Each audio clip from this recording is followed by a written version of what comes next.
સમાચાર ગીર સોમનાથથી, જ્યાં ટૂંક સમયમાં જ કેસર કેરી માર્કેટમાં આવવાની છે। 19મી એપ્રિલથી તાલાળા મેંગો માર્કેટમાં કેસર કેરીની હરાજી પ્રક્રિયા શરૂ કરાશે।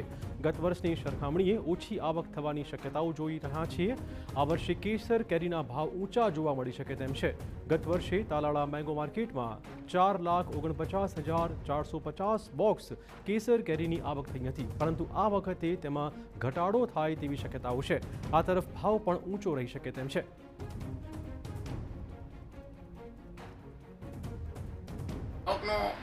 ગઈ સાલનો અંદાજ જે 4,49,000 બોક્સ જેવો હતો, જે આ વર્ષે થોડો ઘટવાની સંભાવના છે અને ગત વર્ષે જે 45 દિવસ જેવી સિઝન ચાલી હતી તે આ વર્ષે થોડી વધવાની પણ સંભાવના છે। જેનું કારણ એ પણ ગણી શકાય કે કેસર કેરીનો પાક 3 તબક્કામાં આવેલો છે, જેને હિસાબે કેસર કેરીની સિઝન લંબાઈ તો પણ નવાઈની વાત નહીં। અને ભાવની વાત કરવામાં આવે તો કેસર કેરીના ભાવ ગત વર્ષની સરખામણીમાં થોડા સારા રહેવાની પણ સંભાવના છે અને કેસર કેરીનો મુખ્ય આધાર વાતાવરણ ઉપર હતો, જે વાતાવરણ પ્રતિ અનુકૂળ ન હોવાથી કેસર કેરીનું ઉત્પાદન સતત ઘટી રહ્યો છે।